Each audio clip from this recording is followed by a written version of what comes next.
Disneyland, the park was still 14 years old, so then in 1970, then it had get to 15 years. So then all the leases that they wanted to expire would expire. Then you could rent, like Sunkist then became, you could rent the space for like $300,000 a year.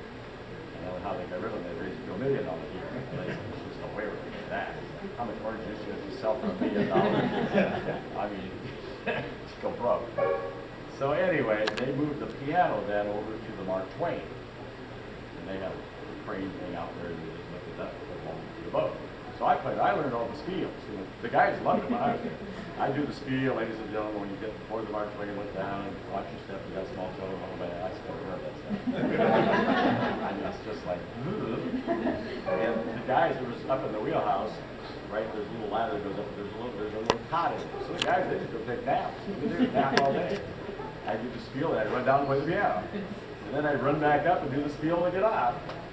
And they just said, hey, this is great. We get paid to do nothing. And then they didn't have to get the little buttons, you know, for the different things, like Indian Joe and the Indians that were shooting the arrows, and now they get rid of that politically incorrect. The Indians ever killed people, or we ever killed them, or ever killed a buffalo, you know. So, you know, they kind of ruin life. Leave it, what's true is true. So anyway, they put the piano on there. Well, Hank was a guy who was the captain of the Mark Twain. And he was a Navy guy, and he lived a few doors down from where Walt Disney did, so they knew Walt since he was a kid. And so, anyway, when Disneyland was to be built, Walt saw him around Christmas time, and he says, I'm building this new place in Anaheim called Disneyland. And Hank, when you get out of the Navy, you'll be out just about time to come get a job with me. And Hank says, oh, I don't know. I mean, it's never been done before. Everything else was carnivals and circuses and, you know, slimy type things.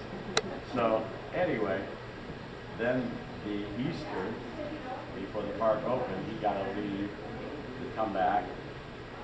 And he lived on ships for 20 years. And he just loved it. He just loved being on the ocean.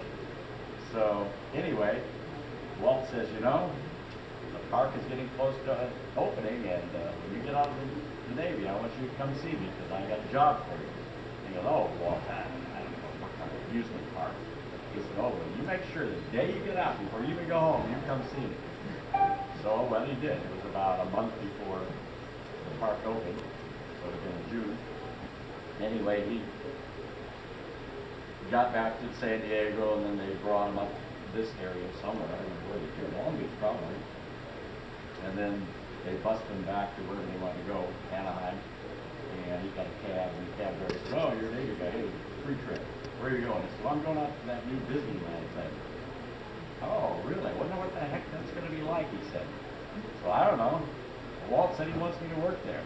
He said, I don't think I want to work no amusement rides. God, that'd be just terrible for being a Navy guy. So anyway, he shows up at the front, and you know, the streets were cars, they're still working on things. And he sees a security guard, and the security guard says, hey, sailor, what can I help you with? He says, well, I'm a friend of Walt Disney's. And he said, when I got out of the Navy, I had to come see him. He says, he must be in there. He said, oh, yeah, he's on Main Street. You'll see him. He's out there talking with everybody. He's Mr. Head of everything. He loves what he's doing. So he goes in, and he's talking to some of the construction guys, painters or whatever, and all of a sudden he sees Hank. He says, oh, Hank. Now he says, okay, guys, I'm going to be busy. So he takes Hank, and he says, I built something for you. And you built something for me? He says, yeah, come look at it. So they walk over his Frontierland as they're going in, you know, sitting there. The guy is still painting the deck and whatever. And he said, see that? And Hank says, what the heck is that? He said, it's called the Mark Twain. Well, after being an aircraft carrier, it's probably about like a toy. You know? And he says, come on, we're going to go on it. And Reyes was the guy that started from day one. He was a Mexican guy that was so funny. He used to just laugh. The guy could make you laugh and cry. And he ran the Voyager, you know, the paddle wheel, the steam and all that. And it's all gas, natural gas, so they didn't have to worry about shoveling coal. And then smoke all over the park.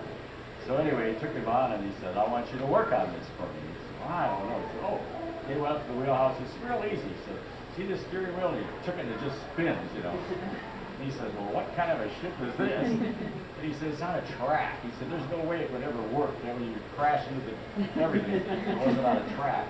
And he said, and I got these little buttons and he went around and he did the bell. You know, Walt he just loved everything. From the frame to the fire engine to the ship, you know.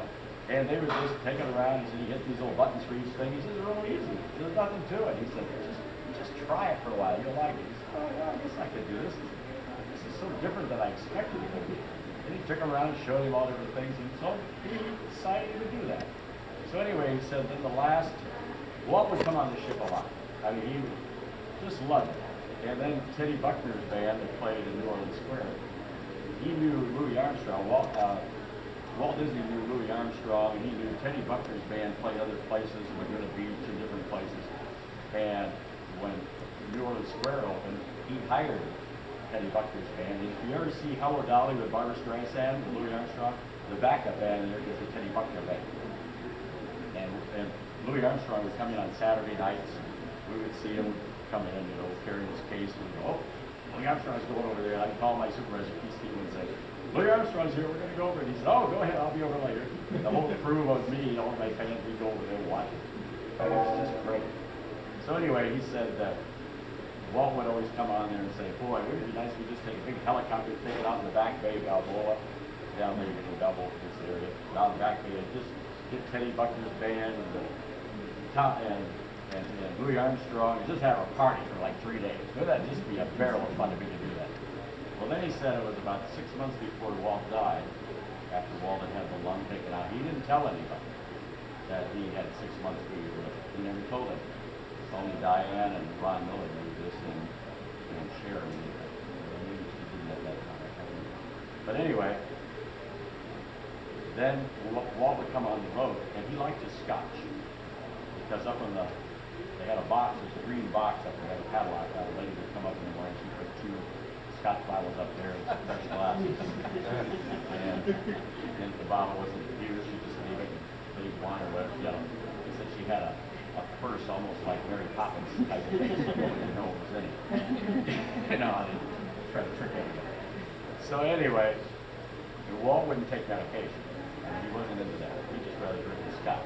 And he'd come up there, and he said 2 weeks before Walt died, he came up and he opened the box, and he took 2 glasses out. And he started pouring both of them. Hank turned around, he said, well, I think it's like, we're like relatives. I mean, I've known him all my life. And he says, God, Walt, what are you doing, drinking doubles now? And he says, no, Hank, you're going to have a drink with me today. He says, no, I'm not having a drink with you.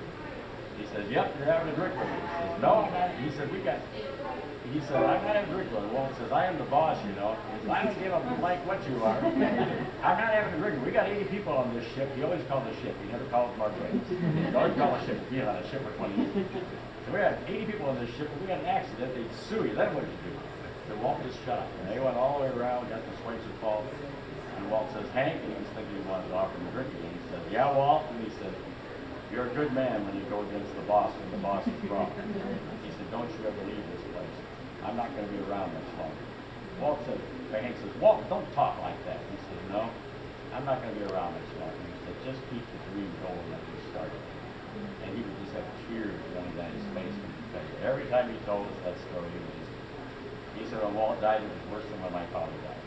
He said, he was my friend. He was like my father. He gave me a job that I stayed till I retired. He said, who could ask for anything more? And he said, we had fun. And he said, sometimes Walt would come up there in his captain's outfit like the ship, you know, on our plane. And he would take over the boat. He'd do the spiels. And he'd say, ladies and gentlemen, this is Walt Disney.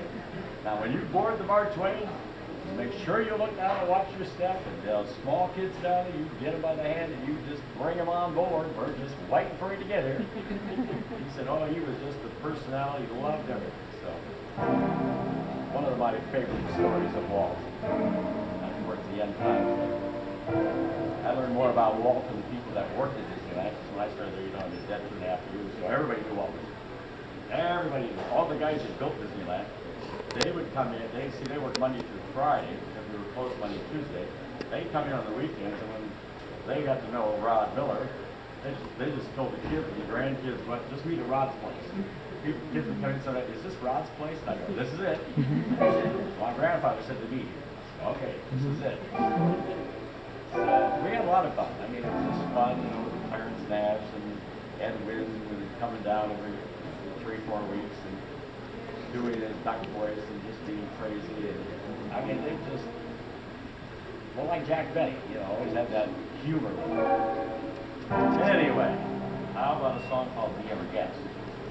Beauty and the Beast.